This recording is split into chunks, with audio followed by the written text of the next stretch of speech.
My mom, Allison Ramsey, runs an adult store. One day, I'm so tired that I doze off inside, only to end up accidentally trapped in one of those pleasure beds. When Mr. Palmer from next door walks in, he mistakes me for the store's latest doll and proceeds to pull down my hot pants. I'm going out to pick up some goods. Can you help watch the shop for a bit? The faint sound of Mom's voice reached my ears, and I mumbled a few vague responses before sinking into a deep sleep. I had no idea how long I had been asleep, but when I woke up, I felt that something was off. I was lying face down on the bed, my hands secured with something soft and rubbery, and the bed itself was folded into an unusual position that closely conformed to the curves of my body.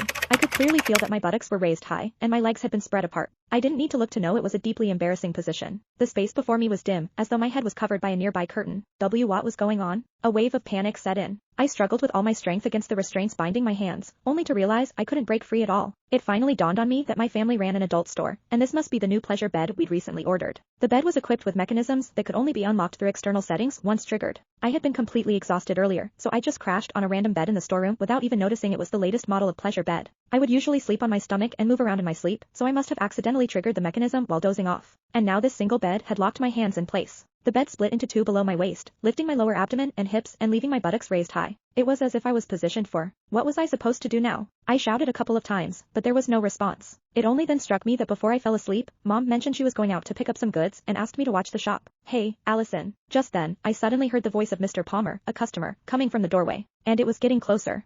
Oh no. Mom did say Mr. Palmer would come by later to settle the bill. Panic surged through me. I struggled desperately, only to find that while the restraints looked soft, there was no way to break free. Where's everyone? I thought I told them I'd come by to settle the bill today. Mr. Palmer's voice drew closer and closer until it sounded just a few steps away. Frozen in this embarrassing position, I felt my face flush crimson. And in my panic, I froze completely, not daring to move a muscle. Is this a new doll that just arrived? Mr. Palmer's words sent my heart leaping into my throat. The next second, I felt a pair of warm, dry hands land on my thigh. They then slowly slid upward until they were inside my hot pants. The weather was sweltering, and when sleeping at home, I naturally dressed lightly. Thus, my hot pants were barely long enough to cover my buttocks. The texture feels pretty good. It's quite realistic and even warm, Mr. Palmer remarked as he fondled me. The bizarre sensation made me clench my teeth, too afraid to make a sound. If anyone were to discover I was being mistaken for a doll, it would be over for me. But then, to my horror, I felt those hands beginning to tug at the waistband of my hot pants. Hot pants were naturally very short, and for comfort while sleeping, I hadn't even fastened the waistband. In fact, they could practically be slipped off with just a gentle tug. I didn't expect it to feel so real. This new batch of dolls really is something else, Mr. Palmer said excitedly. He seemed to be leaning right over me from behind, and I could distinctly feel the warmth of his breath as he exhaled and spoke. My heart raced with a mix of panic and anger, yet I didn't dare move a muscle. I was terrified of the embarrassment that would follow if I were discovered. What should I do? What on earth could I do? Mr. Palmer had already pulled down my hot pants, leaving only my thin underwear underneath. It even has panties? And with a lace trim, too. Mr. Palmer's voice grew increasingly excited. He kept stroking my buttocks, and the warmth of his touch made my heart pound wildly in my chest.